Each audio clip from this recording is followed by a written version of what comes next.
It was a quiet evening in White Bear Lake, Minnesota, May 24th, 2023. The kind of calm suburban night where nothing seems destined for violence. Yet behind one door, a simple warrant would ignite chaos. Officers arrived looking for Daniel Homegren, 33, who had missed a court appearance on domestic violence charges. What should have been routine shifted instantly. From inside, Daniel's voice rang with fury. "If you want war, I'll give you war." His mother, Vicky, answered the door nervously, pleading that her son had done nothing wrong. The officers explained the warrant, but Daniel shouted that they were trespassing. What began as a knock on the door was already something else. A confrontation, heavy with anger and suspicion. And within minutes, the nightmare would begin. Daniel's resistance was not born in a vacuum. He had long carried turbulence in his life, legal trouble, volatile temper, deep mistrust. Missing court wasn't negligence, but defiance. His mother, Vicky, frail and struggling with schizophrenia, lived in a reality already fractured. Her illness fostered paranoia, which Daniel absorbed. For him, authority wasn't protection, but persecution. That night, she became both shield and burden, trying to protect her son, while her presence deepened his conviction that the police were enemies. In America, such family dynamics often turn domestic disputes into explosive standoffs. The first exchanges grew sharper. Daniel yelled, "You can't step into my house, this is trespassing." His rhetoric echoed the sovereign citizen movement, people who reject the legitimacy of government authority. Vicky begged him to calm down, begged officers for patience. But Daniel saw compromise as surrender. To him, every badge was an invader. His anger was more than personal. It was ideological. This was no longer a man avoiding arrest.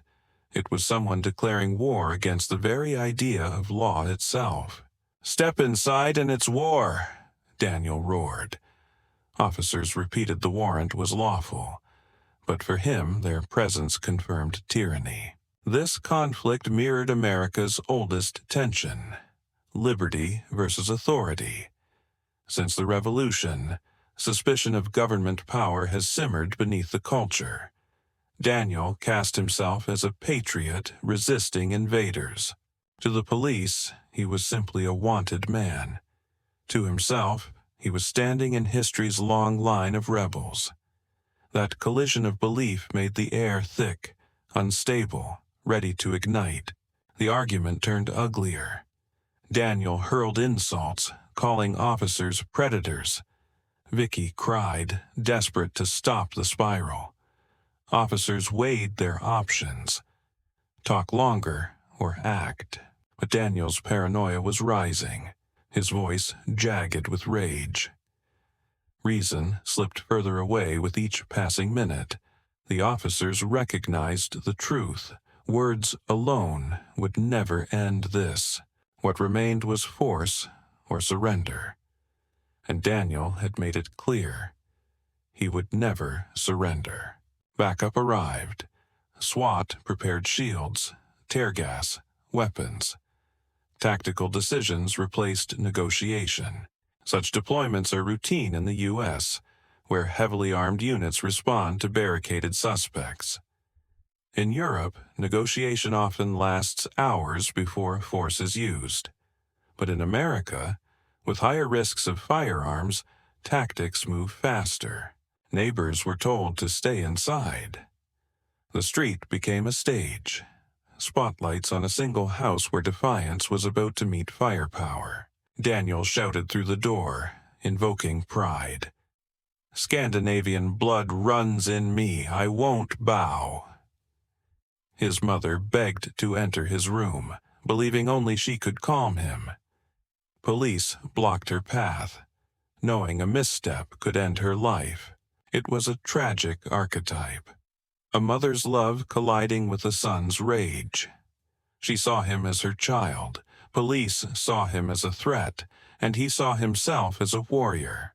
All stood locked in roles from which none could retreat.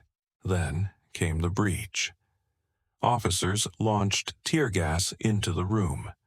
For a breath, there was silence, then gunfire. Bullets tore through the walls. One officer collapsed, hit. Shouts of panic followed. "Officer down! Get him out!" What was meant to flush Daniel out had instead triggered live fire. The standoff was no longer hypothetical. It was war inside a home. Amid smoke and chaos, fellow officers dragged their fallen comrade out. The wounded cried out, "I'm hit! Bad?" His vest had stopped one round, but others tore into flesh. Inside, Daniel too was wounded, but he kept firing. A man, bleeding yet unbroken, convinced his fight was righteous. Close-quarters gunfights are among the deadliest encounters in policing. Here, every wall was a barrier, every corner a trap. And yet the storm continued. The injured officer, Ryan Shake, was rushed under fire. Blood pooled, breaths came ragged. His brothers pressed on wounds, urging him, "Stay with us."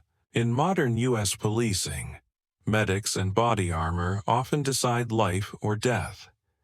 Without them, Ryan might have died within minutes. Still, his survival was uncertain.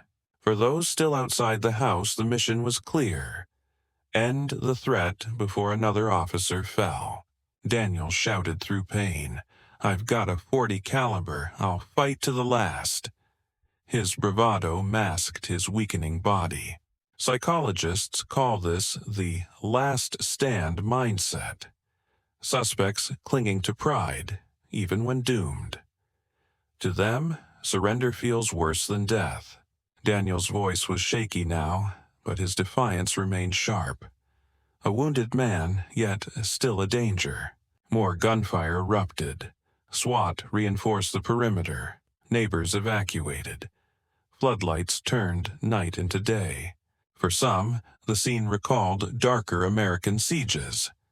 Ruby Ridge, Waco. Moments when defiance turned deadly, where distrust of authority left scars on the nation's memory. This standoff was smaller, but no less terrifying. Meanwhile, Officer Ryan's body fought to survive. Surgeons worked through the night. His family waited in dread. Such injuries change lives forever, even when survival is possible. Some officers never return to duty.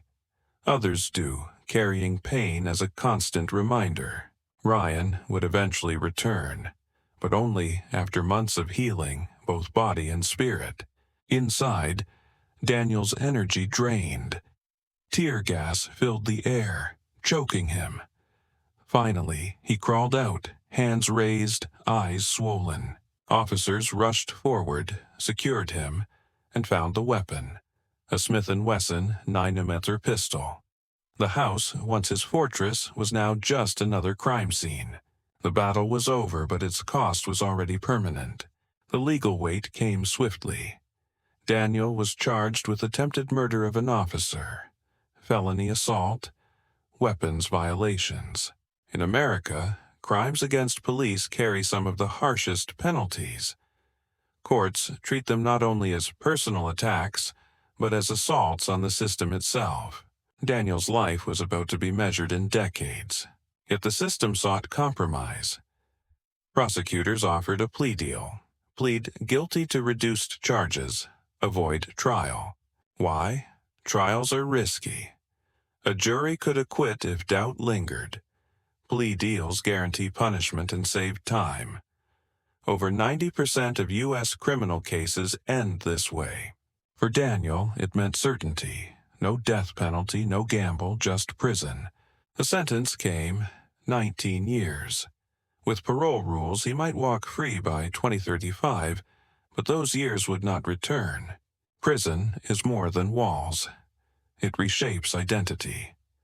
Days blur into routine, relationships dissolve, and freedom becomes memory.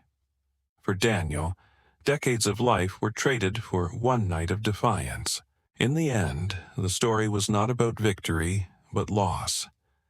Daniel, consumed by rage, lost nearly 20 years.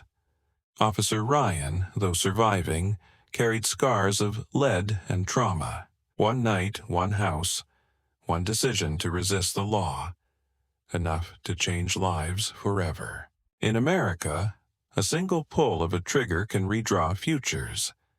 And in this clash between law and impulse, reason is always the first casualty.